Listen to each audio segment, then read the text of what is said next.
Sleeping well is something a lot of people take for granted. Seems like a simple process, right? You put your head on the pillow and 8 hours later you open your eyes, right? Like a cartoon character, boing, good morning, you know, walking down the street. But for many people, like me, odds are, and for you too, probably it's not that simple. Good morning. When you break it down, sleep is a lot more complicated than any of us might think. So today we're going to learn about the neurobiology of sleep. It's science time, people. Contain your excitement, it's okay. What is sleep anyway? And more importantly, why do we as humans sleep? Like, what a pain, right? You know, 8 hours, down for the count, but there's good reasons for it. And maybe knowing all this will help you get your head around the things you need to do to improve your sleep practices. Sleep is entered passively, you know, but it's actually an active state.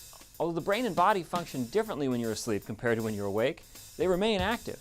The brain is not like a television that just shuts down when left idle or turned off. Even when you sleep, there's a lot of activity going on in your brain and body. I mean, if the brain is a TV, it's still on like a staticky 80s TV pulling in like poltergeist, like in that movie, you know, they're here. It's kind of scary though, sorry, I shouldn't have used that reference. It's okay, no ghosts here. There are likely many reasons why we sleep. First, beauty. You think looking this good is an accident or like special face creams? Beauty sleep, my friends. Just think of what I'd look like without it. Really, the main reason is that sleep improves brain function.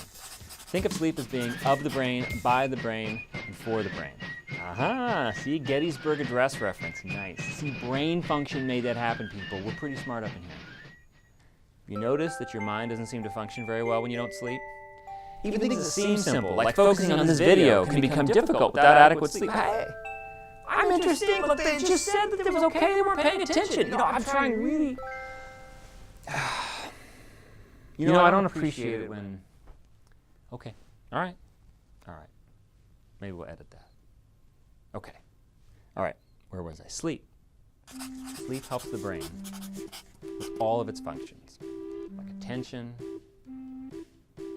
concentration, decision-making, and poor sleep can lead to irritability, depression, and other mood... Okay, so that was on point, mood disturbances. I get it. Sorry again, everyone. Sleep also affects the immune system, metabolism, hunger, irritability. Hungry, can't concentrate, bad sleep makes me like an angry toddler. Simply put, sleep helps keep both you and your brain and body at rest. So how much sleep is enough to keep you at your best? It's different for everyone, and it's age dependent, but most research shows that adults need about 8 hours of sleep per night to perform optimally, just like you've always been told. I know, a part of you was hoping we'd be like, it's fine, like an hour's enough. Like 90 minutes maybe. Just like sleep through the Tonight Show and you're good to go. But you can get by on less sleep, but you're not likely performing as well as you could with a little more sleep, and that's why you're here. You know, like this script, you know? I mean, if I was sleeping better, the jokes would just hit more often. You know, less awkward. I don't know. Some of them didn't work. Number one cause of daytime tiredness, insufficient sleep. I mean, duh, right? But not really. It's not inevitable that you want to fall asleep at 10 a.m. staff meetings. You know, I mean, when Joe gets up there, wah, wah, it's lights out for everyone. But, you know, for everyone else, you should be able to make it through. It's not inevitable that you're sleepy. But chronically averaging less than 6 hours of sleep per night is associated with higher rates of medical and psychological disorders and even a higher mortality rate. Bummer. The same is true for chronically averaging more than 9 hours of sleep, so it's important not to sleep too much. It's all a downer, right? I mean, geez.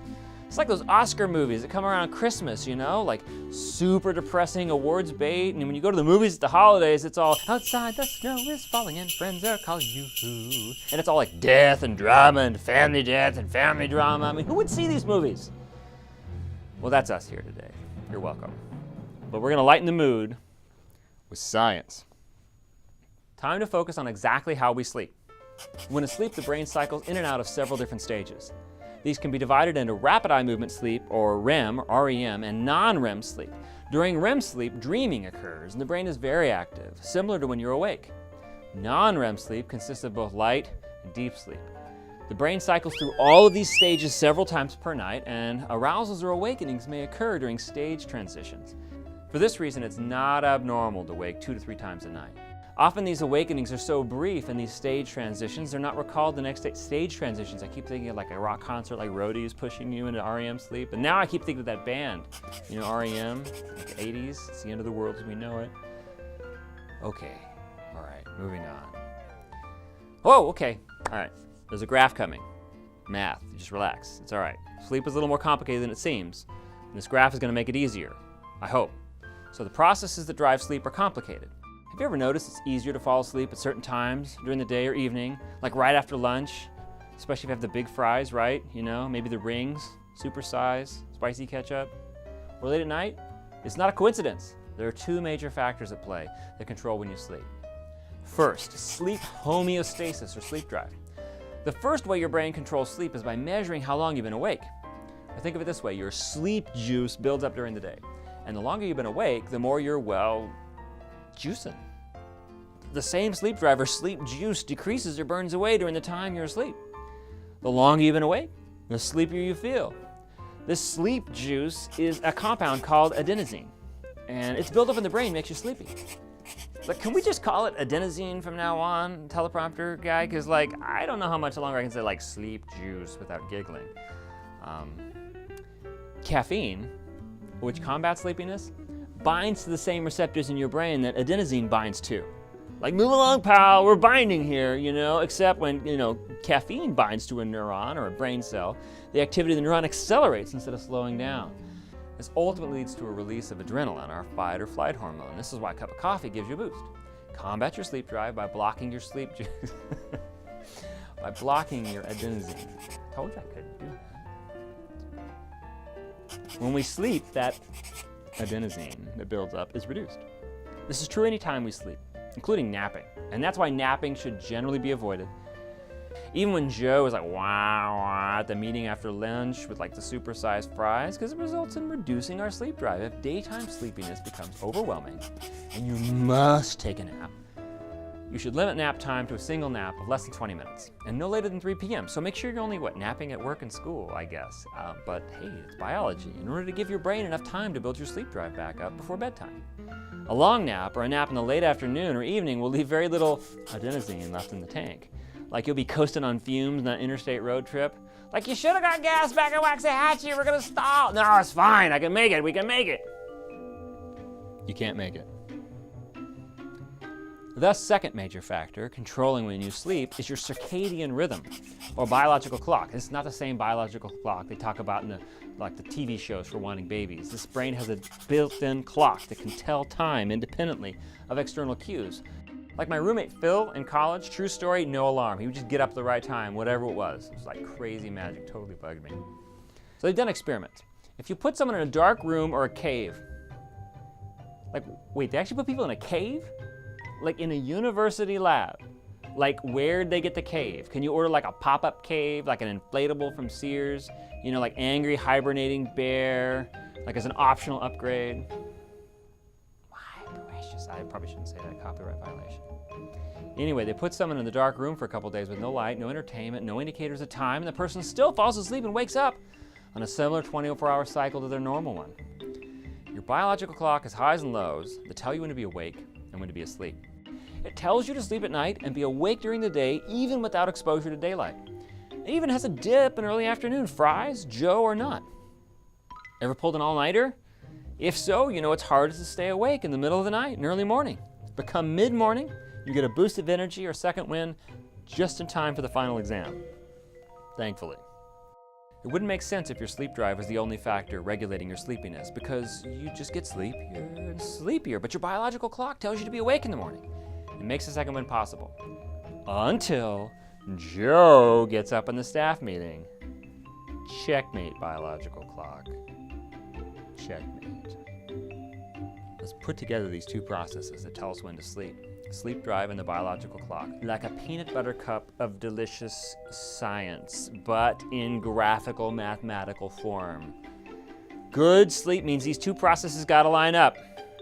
During the day, your sleep drive builds and builds, as shown in this top curve. Okay, wait a minute, it's a graph. It's a graph, people, it's a graph. Calm down now, it's all right. Nobody told me there was gonna be math, but you can do it, I can do it, we can do this. Together, we can do this.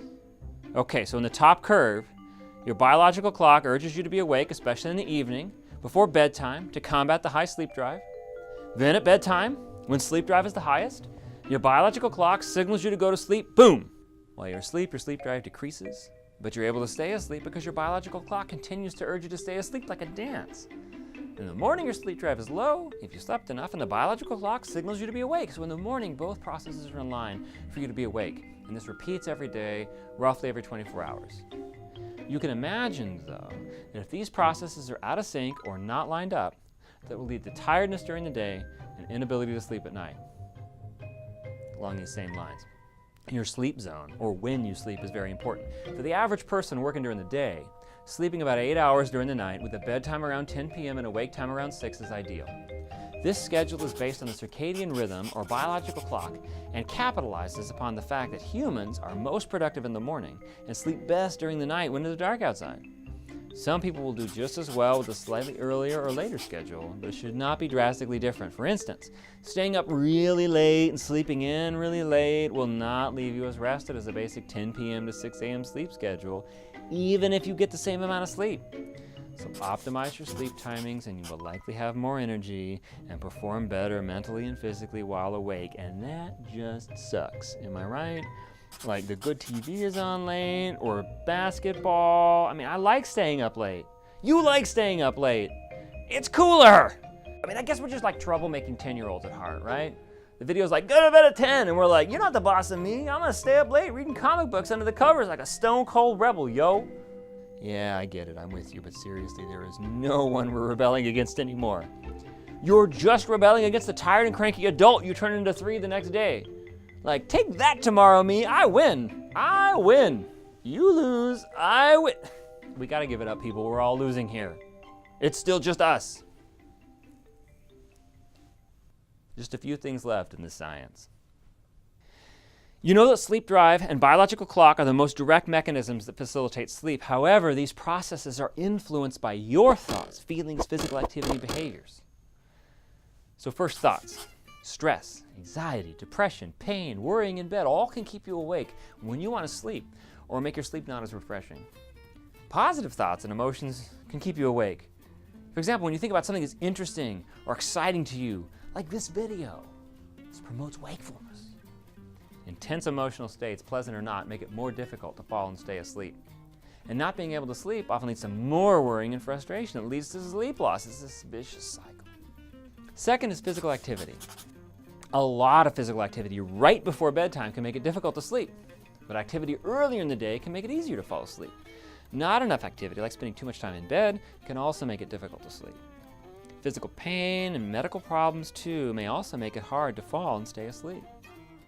Third, habits influence your sleep. Daily routines, bedtime routines, exposure to light, diet, caffeine intake, alcohol, exercise, and sleep practices. All of these behaviors are covered in more detail in another video module. Fourth, age. With increasing age during adulthood, you tend to fall asleep earlier, sleep lighter, sleep for a shorter amount of time, and have more and longer awakenings during the night. It's important to develop good sleeps while you're young because it doesn't get any easier to sleep as you age, sonny. Finally, there are unique factors that each of us have in our lives and careers that impact sleep.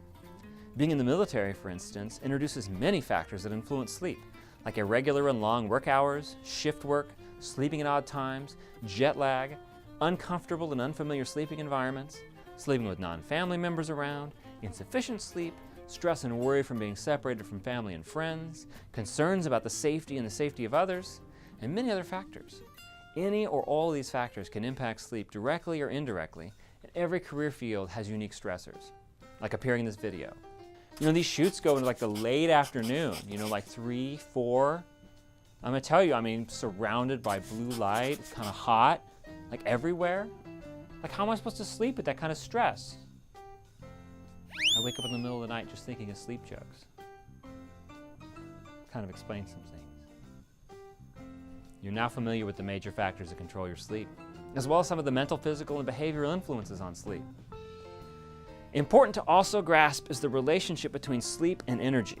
A lack of energy can make it more difficult to sleep at night. And many people who have difficulty sleeping at night have low energy and reduce their activity levels during the day in an effort to conserve energy. But low energy does not reinforce the biological clock, which is signaling you to be awake and active during the day. So energy conservation during the day can actually make it more difficult to sleep at night.